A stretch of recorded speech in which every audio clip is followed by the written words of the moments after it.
I've not changed my opinion on why I voted, because you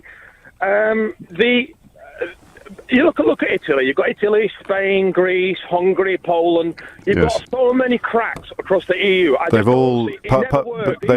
No, George, again, mate. Can you tell me why they've all got higher approval ratings for staying in the European Union than they had when we voted to leave?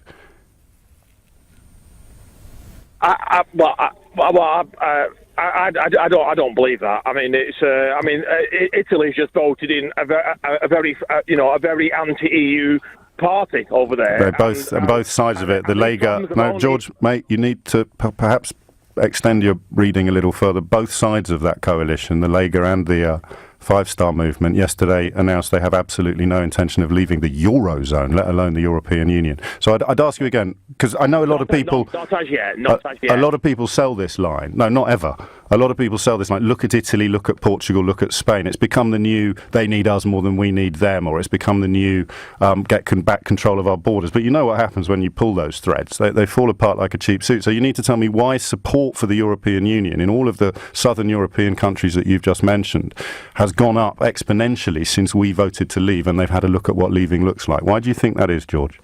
Probably because they see the bullying tactics that he's been using against... But the European Union's negotiating position has been laid out in black and white and hasn't shifted at all for 23 months. How is that bullying?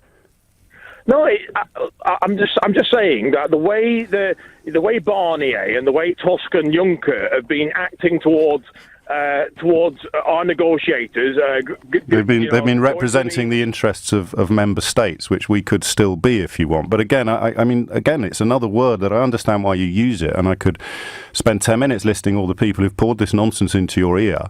But they laid out their negotiating position pretty much immediately after the result. It's been readable and published for all of that period of time. You can't say that they're bullying. Bullying would involve shifting and moving and changing. They know what they need. You cannot have membership of the single market without the acceptance of the four freedoms. So we're back to these two questions. Your main reason for voting to leave the EU, according to you, because you were too clever to fall for the lies about the NHS and all of that nonsense. I know. Yeah. So your main reason is, look what's happened in Greece and Italy, Spain and Portugal. And my question then becomes, why do you think all of those countries still have very high support for European Union membership, and it's gone up since we voted to leave? You need to give me a proper answer, George, before we crack on.